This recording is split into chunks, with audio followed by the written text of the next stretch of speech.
Hello everybody and welcome along to one of the most picturesque racing venues, well, anywhere in the world to be quite honest. It's called America's National Park of Speed. We have two races here over the weekend for Porsche Carrera Cup North America on this IMSA Sports Car weekend that will see the WeatherTech Sports Car Championship as our main event on Sunday.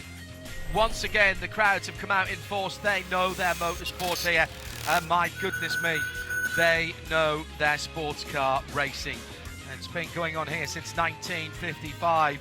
And the 14-corner, 4-mile and a tiny bit track is, well, it's carved out of the greenery around here. And it's meant to replicate the road racing that we had here in the early years of motor racing. My goodness, down through the years, hasn't it provided wonderful challenge to teams and drivers alike. The good news is that you don't just have to listen to me, John Hindhoff, because Shea Adam is joining me here in the booth at a crucial part of the season. Shea, hello. Hello, John, and hello to Porsche fans all around the world. Yes, we are almost halfway through the championship year, and once again, we are back on a natural terrain road course. This is where Porsches flourish and where we tend to see some of the best drives of the season. They do take place at Road America. This track, very special, particularly to the car leading the field, because Luke Hartog, championship leader coming into today's race with a sizable advantage of 38 points over the rest of the competition after taking pole position, represents Kelly Moss. And Kelly Moss is a team whose shop is, well, almost a stone's throw away from this venue. So Kelly Moss looking to try and continue on winning form. Last year, it was a double victory. Both of the races. Can Luke Hartog bring that happiness home once again to the Wisconsin-based team? Let's have a quick look at the grid, which is absolutely stunning as ever, with 33 cars originally on the grid. Carlos de Quesada, he's I think said that he's withdrawn now from the event. We won't have Roberto Totino for ACI Motorsports, so we will have Yves Baltas at the back of the grid with Tom Balamis, and then Kyle Washington in position number 30 on the outside of the 15th row. Todd Parriott for Kelly Moss in the 13th in 29th. 28th and 27th, Jody Miller for MGM. And in the Masters class, all of these, that's number 10 car, and John Getz will move forward from that 27th position. Ruckus Racing, Scott Blind in 26th, Richard H in 25th. Matt Holcomb is second in Masters in 24th position, and has got Kenton King now with Era Motorsport. Three new Era drivers here that have come over from MDK, of course, if you've been following that little story. Pole position for Masters, Chris Palomo is in 22nd position. Jeff Mosing is in 21st from James Safranas. Then it's Jordan Wallace and Marco Cerrone in the Pro-Am class. Efren Castro, Jake Pedersen for Kelly Moss. Moise Uretsky in 15th. Pedro Torres in 14th. Madeline Stewart in 13th. We have not got to the Pro-Am Pole City yet. Sabra Cook, another one of the new Era Motorsport drivers, in 12th. Michael McCann in 10th. Alex Sedgwick in 9th. Alan Metney is the 9th position car, and he is the Pro-Am leader. And the top four rows, Michael Cooper and Elias De La Torres, Zach Vanier and Michael Kaminsky. Colin Kaminsky, excuse me, Ryan Yardley and Jimmy Libre on row 2. And the best of the new Era drivers is Dan Clark on the outside of the front row with Luke Hartog of Kelly Moss Racing. That's how they line up. We have 40 minutes on the clock, and we are ready to go racing. Race 1 of 2. this weekend at Road America. Thank you for joining us wherever you are in the world. Live in sound and vision. Big jump out of line there on the second or third row of the grid. That will have caught Shea Adams' attention. Ryan Yardley for top racing performance, I think it was. He may well get a penalty for that. We've seen it before as, oh my goodness, already problem at the first corner from the middle of the field. Efren Castro, fourth place in Pro-Am as they came to the line, has gone off into the gravel at turn one. The question will be, can he pull himself out of there with the weight over the rear wheels in this car? There's a possibility if he doesn't use too much throttle. We're not quite as well dug in with the Yokohamas at the back as I've seen before. The battle for the lead could be more important if the yellow flag comes out now down towards turn 5, and there's a turnaround there as well. 1, 2, 3, 4 cars into the gravel. This has been an untidy first lap, and this surely now will bring out the safety car, that white Carrera that we saw at the beginning. Shea Adam, not how we wanted to see this one start. No. So for starters, Speedy Dan Clark was the one who moved across before the start-finish line. That is a serious no-no. That should be a drive-through penalty. Let's take another look at it going down into turn 1 because Efren Castro winding up backwards in the gravel. Efren had qualified really well. Ooh, he might have gotten a push, and then contact trying to come through the field, got into the front of Jake Pedersen, then going through turn 5. There was a bit of a dive bomb. It looked at first as though Michael Cooper took out Zach Vanier on his own, but now with another look at it, I think Michael actually got some assistance from a car behind. Yes, he did. He was unable to stop because the number 77 of Colin Kaminsky was pushing him along through turn 5. There was also damage to the front of Elias De La Torre's Porsche, so that was a lot of people who were very well placed in the championship as we are still green coming to the start-finish line. Now the question remains, did Efren Castro manage to get out of the gravel? Did Michael Cooper manage to get out of the gravel? And these are drivers that we are used to talking about because they are championship contenders. How did Efren Castro not get picked up by the pack? He actually ended up on the outside of turn 1, but he was down the inside grass going backwards into the corner. That is absolutely not the approved way of going in to turn 1. He has managed to extricate himself from the beach at driver's left at turn 1, so that's the good news, and that's why we're staying green at the moment. At the front of the field, Luke Hartog from Jimmy Libre, who's come through to second for ACI Motorsport in the number 2. Then Ryan Yardley for top racing performance. Then Dan Clark from Era Motorsport. I think Dan Clark and Ryan Yardley changed lanes at the beginning. Dan dropped in behind the leader. Ryan popped out to the left, further back down the road. Let's see if they agree with us at race control. They are always very hot indeed at changing lanes at the beginning of the race, and indeed we've seen people lose races for that, Shay, earlier on this season in Porsche Carrera Cup North America. Yeah, that happened in Miami to Alex Sedgwick, who didn't continue on in the natural, well, he did continue on in the natural flow of the circuit, but he didn't respect the maintain your lanes as it is written in the rulebook. And that ultimately cost Alex Sedgwick his first win. Now, spoiler alert, he did later get a win. When we were at Watkins Glen, it did finally come his way, but it took a little while. Massive change throughout the classes, though. Very impressive driving this entire weekend by Jimmy Libre in that number 2 for ACI Motorsport. But in the Pro-Am category, it's now Pedro Torres who's leading. Alan Metney, who was our pole sitter, is down in 8th for the Pro-Am class. He is the second to last car on track for the Pro-Am category, so a terrible start for Alan as he was in that whole kerfuffle going in through turn 1. And then in the Masters class, Chris Belomo did lead from pole, but now he has Richard Edge and John Getz for company, so a bit of a mix-up there as well. Yeah, and just to confirm that Robert Tutino didn't start, but Carlos de Quesada did start the race. We weren't sure whether that was going to be. De Quesada is a non-starter according to my timing and scoring, John. Yes, you are right. I'm just showing him as a lap down. You're absolutely right. That's what I said to start with, and then I've second guess myself. The start is under review. That is standard operational procedure. However, I do think there is something to look at. Masters class, fastest lap, GMG Racing, Carl Washington in the number 32. Pedro Torres in 8th position now leads the Pro-Am category from James Sufranas.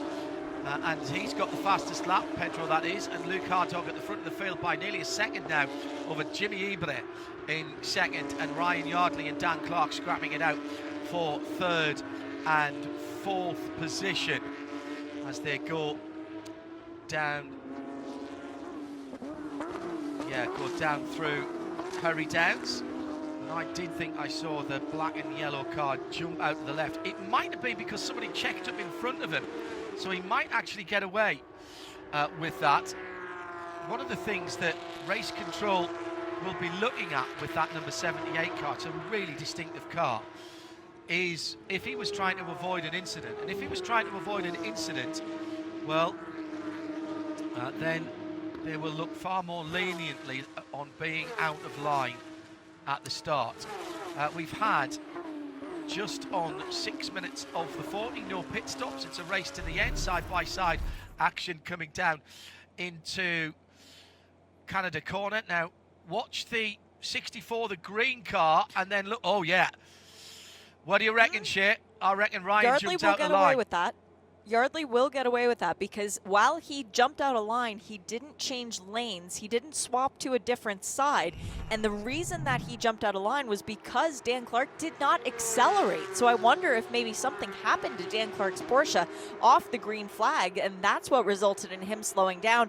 But then that move across the lane into the other side, that will be judged by race control. Do you think, was that after the line, though, by Dan? It's close. It's very close because he doesn't actually accelerate before the line. It's going to be a race control decision. Yeah, well, that's why we never want to be in race control. First, second and third pulling away. They do a great job, and seldom do they get praise. I'll have to say that we are very fortunate in IMSA that we have a set of officials in race control who've either been around racing for a very long time or have raced themselves. They like to leave the circuit green when it is safe to do so and let everybody sort themselves out. There's a touchdown at turn 5 again, and this time John Getz gets turned around, and he was up to 3rd in Masters, started in 5th, and he's nosed into the wall on the exit of turn 5. He'll need to find reverse. He hasn't got enough steering lock there. I can't imagine that, well, I was about to say I can't imagine that he did that on his own, but it looked like he lost the car going in, Shane. I would completely agree with that, John. And John Getz is not a driver who often makes mistakes like that. So a very rare occurrence for John Getz. Once again, representing Kelly Moss. So hopefully he can get the car fired up and we can get stay green in our racing. But it is Richard Edge who's now the leader in the Masters class. So a change around there. If you want some excitement, just look at the Masters class. They are always changing positions. Pedro Torres leads Pro-Am in 8th overall. Richard Edge in 17th overall for ACI Motorsports leads Masters from Chris Palomo, and now it will be Matt Holcomb up into 4th position with that spin. Still time for that number 57 car if John gets to move, and he has, and again race control, letting the race breathe and not just going for the big yellow button for full course yellow there. Excellent officiating. And we stay green. Marco Cironi puts the fastest lap of the Pro-Am race in. He's now in 2nd position and just on the outskirts of the top 10.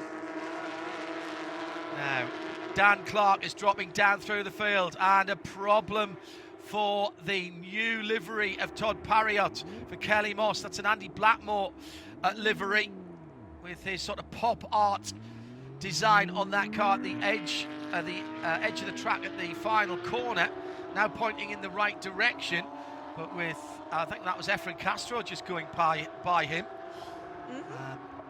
Dan Clark's car has got a wee bit of damage on it, and it's costing him pace, Shay. He's dropping down 5th position now.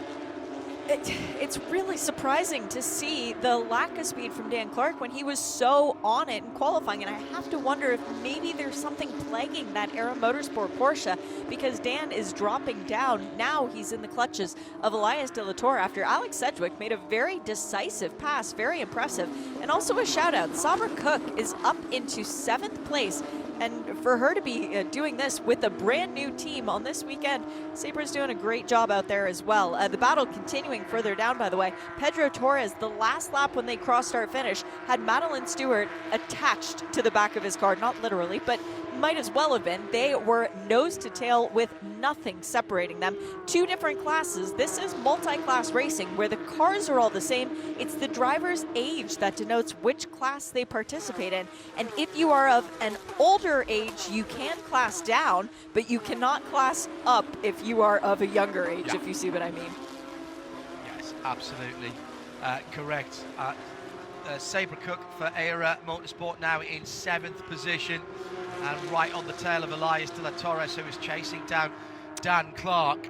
Keep an eye open for that number 37 car. She gave us a really good interview on Midweek Motorsport on Wednesday about the upheaval of having to find a new team with 2 of her teammates mid-season, and about the economic realities of having to find sponsors and change teams, etc. It's a part of motorsport that doesn't often get talked about. You go to radiolemans.com and you'll see that the last episode of Midweek Motorsport's on the archive there on the front page with a picture of Sabra smiling through it. Really worth a listen, that. A fantastic insight to how hard drivers work out of the car as well as when they're in it. 28 minutes still to go. Luke Hartog by 2 seconds now from Jimmy Libre. And Ryan Yardley now 3/4 of a second further back. And a fantastic battle going on behind the number 44 of Moise Oreski. James Sofranas is in there. Jeff Mosing, whoops, straight on there. And that red and white car comes back on. That's Jake Peterson. Is that Jake Peterson? Yes, it is. Yes, thank you, Shane. It is. And while you were talking about drivers having talent outside of the car, Jake is a perfect example of that, John, because he is quite the musician. Not only does he do the artwork that's displayed on the side of his car, he performs in a band, and he performs very well. He actually put on a slight, it was supposed to be an impromptu concert. It wound up being about 70 people for the Kelly Moss team for which he races. And everybody at the performance was stunned at what a talent this young man is. We've known him on the track, but now knowing his musical abilities as well, pretty cool for the young man from Salt Lake City. Michael Cooper is going to take a drive-through penalty for incident responsibility in the number 88 car. And let's have a look at an incident a moment or two ago. This is the number 4 car, Elias De La Torres, almost losing 6th place, but that's given Sabra Cook a real opportunity to close that 7/10 of a second, coming out to turn 7 on the grass then for that 6th place car of Elias De La Torres for JDX Racing. And now Sabra Cook right there, and there's a wee bit of somebody else's bodywork on Elias De La Torre's front right hand side, coming down towards turn number 3, dabs the brakes just to make sure that the pads are on the disc, on the rotor. Goes all the way out to the yellow and red curbs, and Sabra Cook with a slightly different look to the car. A couple of different sponsors on that, but still thankfully recognisable as her colour scheme. That number 37, she carries that number across to Era Motorsport. Era picking up 3 of the teammates formerly at MDK. And running them for the rest of the season. Sorry, Shay, go ahead. That's all right. I was going to say that Yves Baltas is another one of the members who has gone elsewhere, and he is now with GMG Racing, starting dead last in the field after a penalty after qualifying. He's worked his way up to 19th overall and 11th in pro. Yves, who was already a race winner back at Montreal this year, so he knows how to get to the front. But for Elias De La Torre, I think that bodywork damage is actually from his car, and I think that was part of the bodywork peeling back off from the contact with Michael Cooper when Michael Cooper has just now served that drive-through penalty. I'm really curious as to why that penalty was issued, because from the views that we got, now I will say race control gets many more vantage points than we do. It looked like Cooper had help getting into, who was it? It was Zach Vignier at turn 5.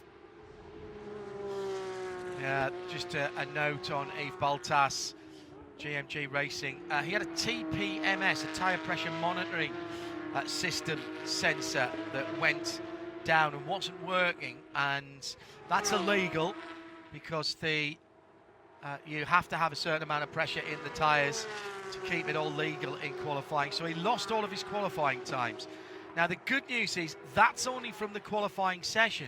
So long as his car's legal in this race, his fastest lap will become his qualifying time for the race tomorrow. And indeed anybody, Shay, who improves from what would have been their second fastest time in the qualifying session that we had earlier, that could potentially change their position in race 2 for tomorrow. Exactly, and it gives so much opportunity. Once again, getting a chance to see Michael Cooper getting into Zach Vignier with help from Colin Kaminsky, and then, yeah, the damage as well to Elias De La Torre. So that really was a stack up there. Alex Sedgwick was involved as well, and Elias De La Torre just clipping the left rear of Colin Kaminsky. Everybody able to continue from that, though, let's not forget. But you're correct, John. That's why I don't write out the points for tomorrow's race as far as qualifying is concerned, because you do get 2 points for qualifying on pole position, 1 point for the fastest lap during the race, which, by the way, currently goes to Luke Hartog, as Michael Cooper is back into the pit lane again. This is horrible news for his championship aspirations. Cooper came into today's race in 3rd. He's already served a drive-through, though, John. He came in a couple laps ago, and now he's back once again. So I'm confused. This might be something a little bit more perilous for the Baby Bull Racing car. He's got damage to the right front of that car, and there's radiators in there. The other car that was hit in that, by the way, and nudged further forward was Dan Clark, and that he's got damage. Now, having seen that incident at turn 5, lap 1, again a couple of times, Dan Clark was nudged forward, and he's got left front damage on his Porsche. Now, whether that was something rubbing the wheel or just aerodynamically it's not working from, and this is a super quick circuit, so any little aerodynamic anomaly that you have is really going to cost you here.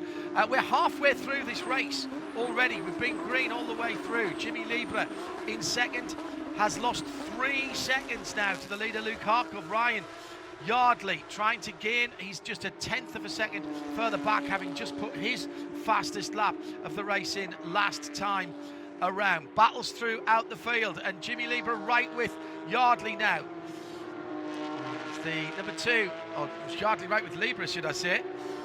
Yardley in the black and yellow car with the red, white and blue machine ahead, and then the classic Kelly Moss colours, white with the green stripes, just about 3 seconds up the road. So the battle for second and third down towards turn 5. Shea Adam. And once again, we've got a situation where there's a driver who sees an opportunity to first race win of his career, with Jimmy Lieber back in second place. Ryan Yardley got his first ever race win, the first race at Watkins Glen. He's trying to get a second, but only one man in the field has gotten more than one win so far this year. That is our leader, Luke Hartog, whose lap times are still quicker than the guys chasing him, but not personal best. So Luke, while very much in control, is not needing to push as hard as he is, but Luke Hartog has one speed, and that is flat out.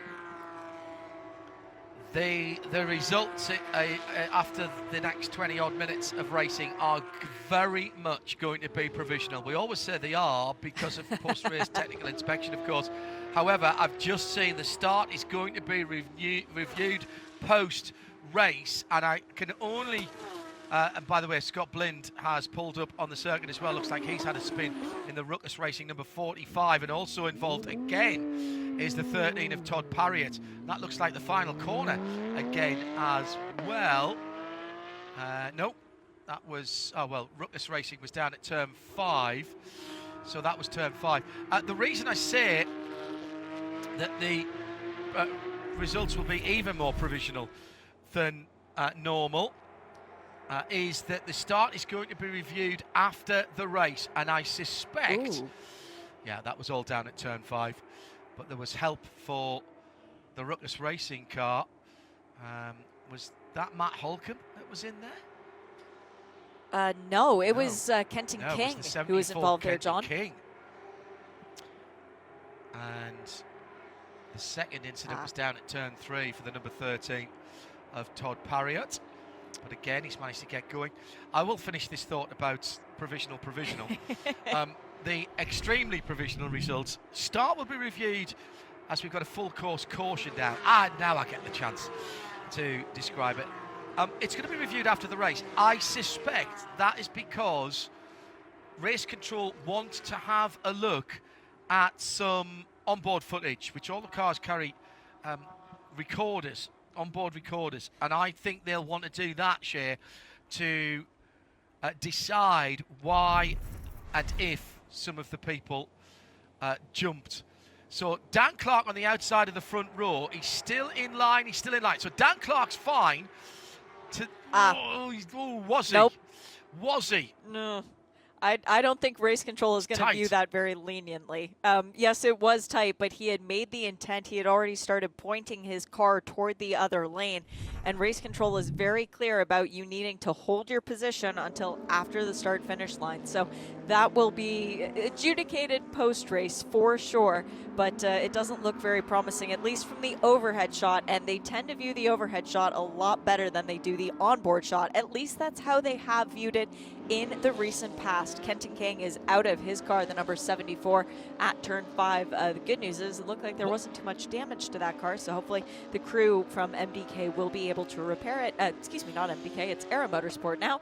They will be able to repair it and get it back out for race number 2 tomorrow. Michael Cooper has remained in the pit lane, by the way. I cannot see the bright pink Porsche because he's a little bit too far down, so I can't see what they're doing to the car, but he has not rejoined, meaning that he will get, at best, 14th place points. That will drop him to at least 5th in the standings.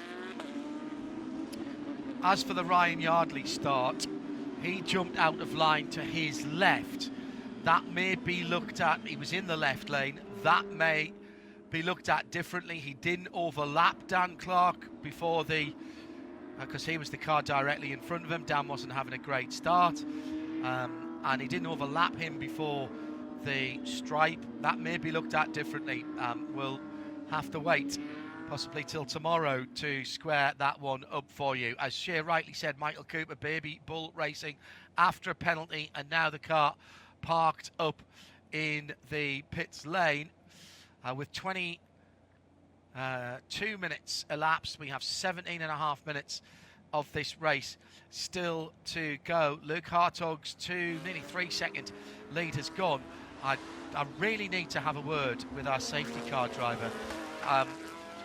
He's driving with the rear spoiler up, which in Porsche etiquette is that's not good. That's not good at all. Now I know why he is, because he's got it on Sport Plus, but if he goes into the driving settings in that beautiful white car, he will be able to drop that rear deck back down again. It's a GTS 2.9 twin turbo, 480 horsepower, and you see that needs to be sitting down. You can push that down in the settings on the screen. It's not like you can make a 911 Carrera GTS look bad though, John. It looks beautiful with the spoiler up too. No, fair enough. you can get a ducktail for those cars now, because there is one available, and that car, I know that's what that's evoking. That car in street form as it stands right there, with a top speed at just under 200 miles an hour. However, it says in the Porsche handbook to reach that speed you need to have the rear deck down, and if you're in the manual, which that isn't a manual, then you need to be in 6th gear rather than 7th. And if you're wondering how I know all of this, it's because I've got a blue one of those, a 22 model year car, and mine is the 7-speed manual. Beautiful piece of kit, real sweet spot in the Porsche 911 range. The 991.1, the new 991.2 just been announced, and the GTS will not now have a manual option in that car. The engine goes up to not in the GTS for now. The engine in the new 2.2 goes up to 3.6 litres. It has a bigger single turbo, and it has a hybrid to fill the gap of the second turbo. So it's got more horsepower, over 500 horsepower, and it weighs 50 kilos, only 50 kilos heavier than the car. So still just over 1,500 kilos, just over 3,000 pounds for those of you who work in that. Still really lovely car to drive, very capable on the track, an excellent all-round tourer, and if you take it easy and keep it to the national speed limit here in the UK, which is 70 miles an hour, in 7th gear you're doing 1,800 revs, and 40 miles to the UK gallon is easily attainable. I know you don't think about that for Porsches, but it's an extraordinary piece of kit. So that's the car that is leading at the moment, the GTS. All of these racing cars, of course, are with the normally aspirated 4-litre flat 6 engine, which has done such sterling service down through the years. And the GT3 and the GT3 Touring still have that engine, and will continue to do so, is what we're hearing from Porsche. 507 horsepower in these normally aspirated cars. The engines are as standard from the road-going GT3s. 1 or 2 changes to the race cars. You'll notice they've all got the air intakes just ahead of the front, ahead of the rear wheels, excuse me, which is normally reserved for the 911 turbo street car. That's just to help the airflow through to the back of the car because they're running in such extreme conditions. Fixed rear spoiler, of course, with the swan neck on the GT3, although you can get the Touring that does away with that. Safety so car about checked to out, go. John. Yeah, the GTS has left the GT3s in its dust. And Luke Hartog is just waiting. Goes now as he turns into the final corner with 12 minutes and 46 seconds on the clock.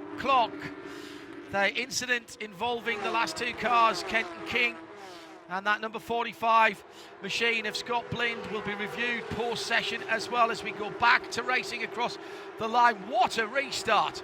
What a restart from the leader, and everybody else is scrapping for second down the inside. Here comes Ryan Yardley, and he's got it, but he's lost it. And he's lost second, and he's lost third, and he's lost fourth, and he's lost fifth. As he drops way back, and behind them another 2 cars went off their share. That was Sabre Cook in one of them, and she did manage to recover. I think it was Colin Kaminsky who went with her wide through turn 1. Both of those cars continuing on the circuit, though. They too lost a bunch of positions, so that was a very entertaining restart for us, as Alex Sedgwick now is P2. Jimmy Lieber trying to defend from Dan Clark, trying to make up the positions from the start, as Elias De La Torre is now following down. Ryan Yardley is in P6, then Dan Clark. Wow, what a mix-up we had on that restart. That was incredible there.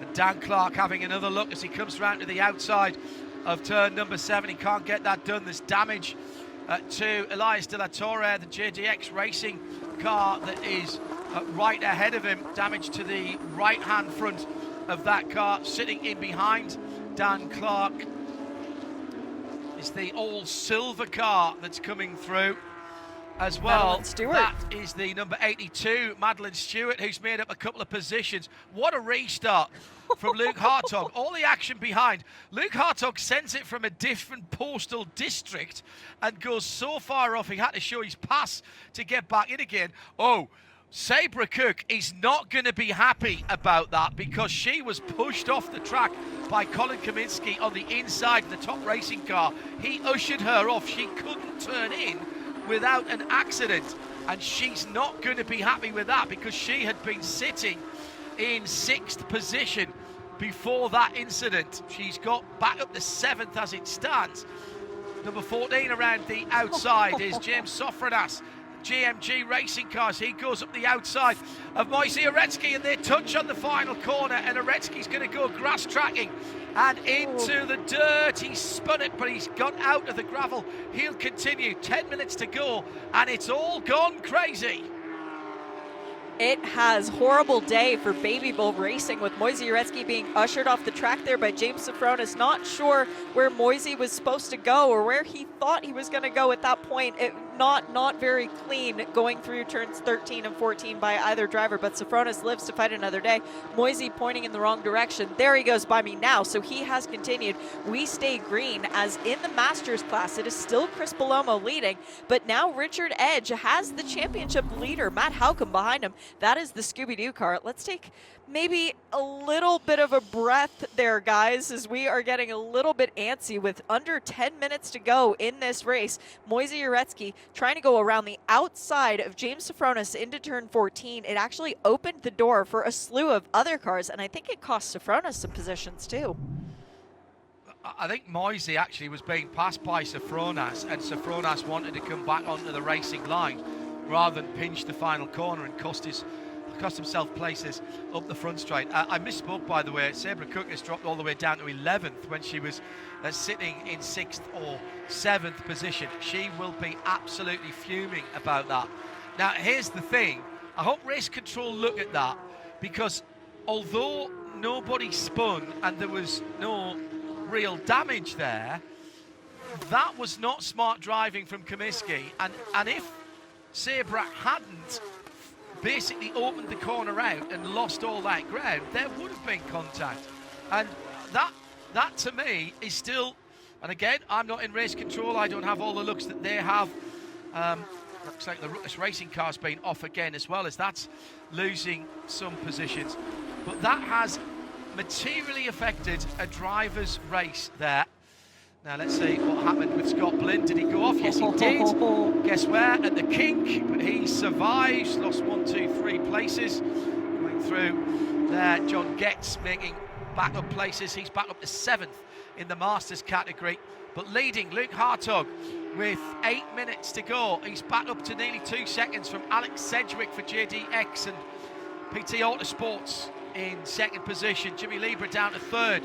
Ryan Yardley holding on to 4th. Elias De La Torre, 5th position for JDX. Dan Clark, the best of the new era motorsport drivers, but seems to me to be driving a little bit with a wounded car at the very least. Nice move there.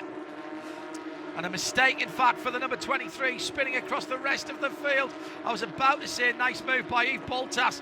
Jordan Wallace went a little bit wide, and he's lost the front splitter as well. Part of the front splitter, it's that rubber bottom piece to the front splitter that is an interference fit, and he now is going to be absolutely seething with himself, because he tried to give Yves Boltas room but got on the dirt, but also front end of his car is not going to want to turn. Yeah, give room to Jeff Mosey. Yeah, that incident started a long way back, John, when Jeff Mosen got a better run through turn 1 and actually got the pass done on Jordan Wallace, but it left Jordan on the dirty side of the track, and he's still getting experience with racing, especially in this level of a series. This is his first year in professional competition for the Kelly Moss driver. Glad to see he was able to continue round, though. But for Jeff Mosing, this is a weekend of redemption. Jeff not able to finish the race last year. Big crash coming through where? The kink, as it is wont to be. Jeff said to me yesterday, all he wants from this weekend is to finish the race. Well, Jeff Mosing is a racer through and through. He's now looking at a podium finish. Jeff will be ecstatic with that result.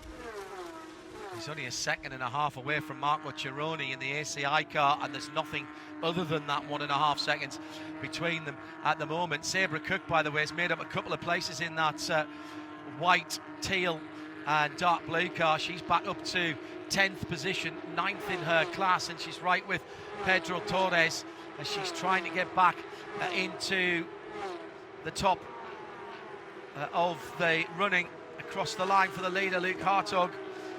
Got a handy 2.5 second lead to the line for the 56. Jeff Mosing, 3rd in class. Yves Boltas, I think, has just gone by him. Yes, he has. Scott Blinn puts in the fastest lap for the Masters class as he recovers in the Ruckus Racing number 49, the highlight, the yellow car. So much going on. Fastest laps last time for Madeline Stewart at the heady heights of 7th position, 2:11.6 last time around, with Michael McCann 2:11.5, just closing up on her. That's a great battle there for 7th and 8th between the 82 and the 8. Keep an eye for those two cars as well. Heading down through the kink. Once again, the number 14 of James Sofranas with cars behind him as they go down, into turn 5. They were coming through a kink, not the kink, coming through the kink at turn 4. Sofranas then with the sort of pink and white Jake Pedersen car for Kelly Moss, the 85 car. That's Chris Palomo. That's our Masters leader. Oh, yes. Palomo heading through that part of the racetrack. 85. Jake Pedersen in behind that. James Sofranas, so that's a position made up by James last time around. Palomo still leading the Masters in the number 68. That's the darker coloured car that's in that little battle pack of 3. Hartog pulling away, just easing away. Well, actually 6/10 last time around. Palomo's having a great run, Shea Adam.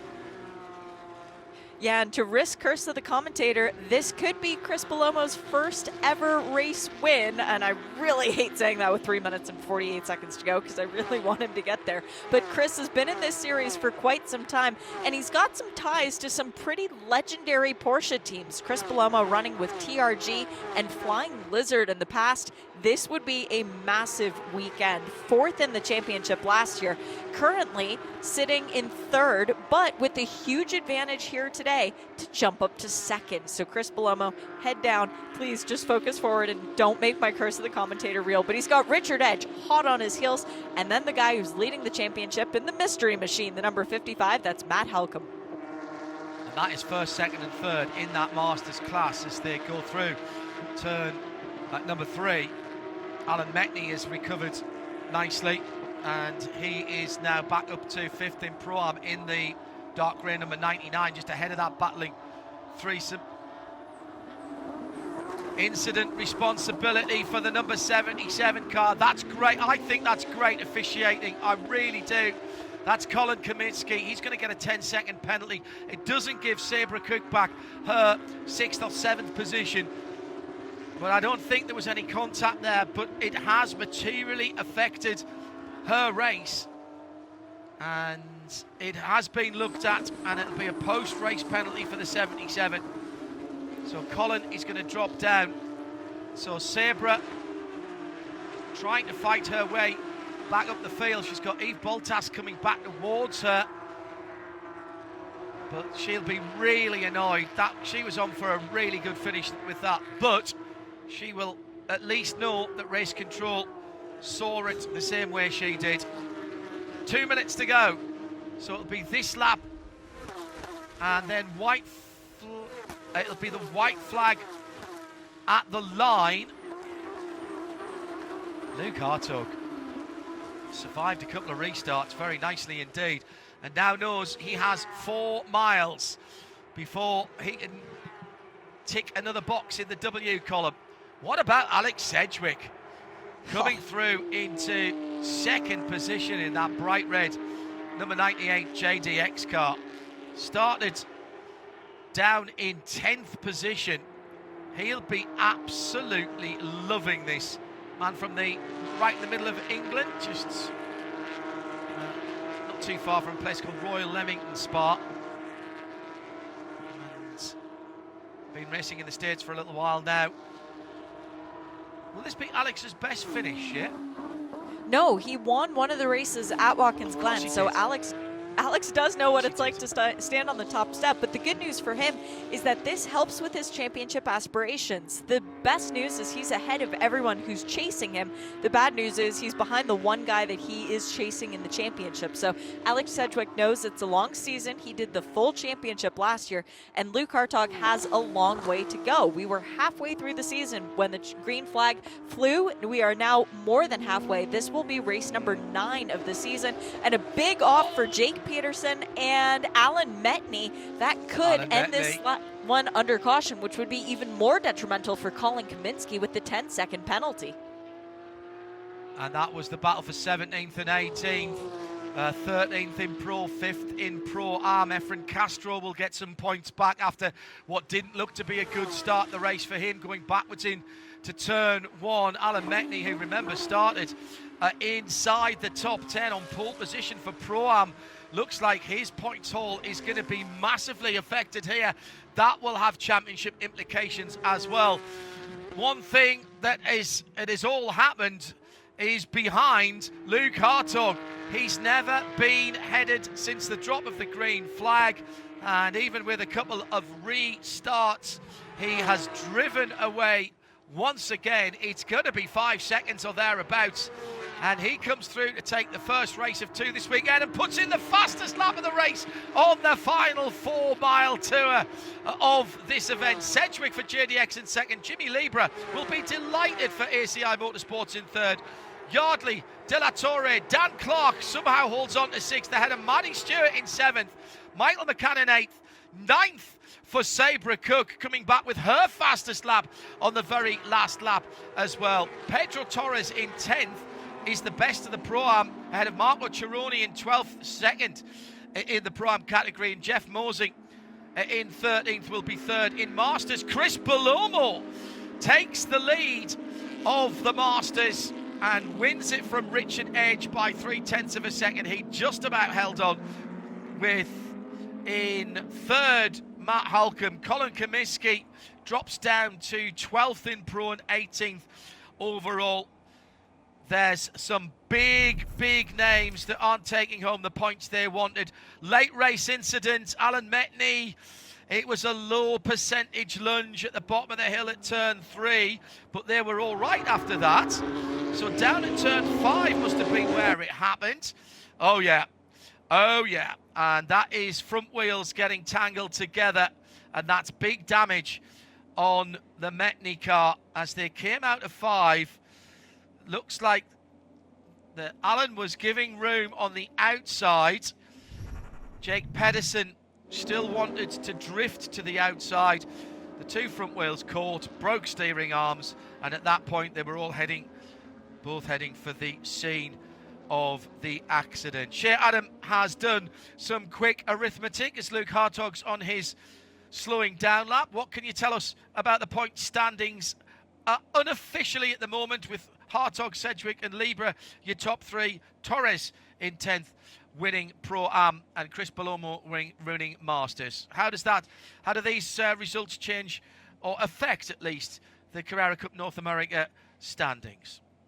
Well, from top to bottom, it is still Luke Hartog leading the way. He's got an even more sizable advantage, gaining 6 more points today on Alex Sedgwick in the race. So he now has 178. Sedgwick on 139 is still firmly in second, but Ryan Yardley has moved up to third ahead of Michael Cooper after that disastrous day for Baby Bull for both of their cars. Really sad to see that. Yardley now on 121, Cooper on 112, holding on to 4th place, only 1 point ahead of Zach Vanier in 5th place. Speedy Dan Clark, by the way, moves into 6th place ahead of Yves Baltas. In the Pro-Am class, Marco Cironi has a 156-point advantage over Moise Uretsky. Again, really struggling today. Alan Metney, with that crash at the end, has dropped even further in the championship. So it's 156 for Cironi, 134 for Uretsky, and 121 for Metney, with Efren Castro gaining back a bunch of ground today, up to 118 points behind. And in the Masters class, it was Matt Halcomb with a sizable advantage to begin the race.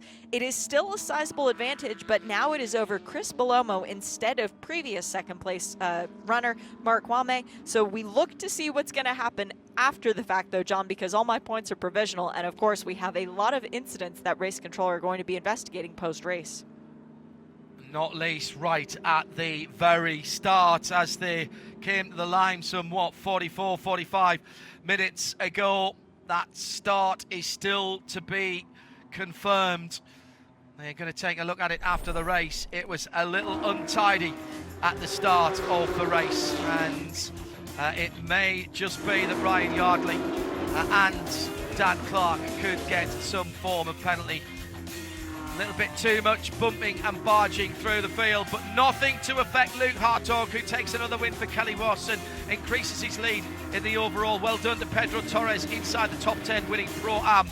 And Chris Palomo fights his way to the win in Masters. Shea Adam was with me, John Hindhaugh. We'll do it all again tomorrow. Bye-bye.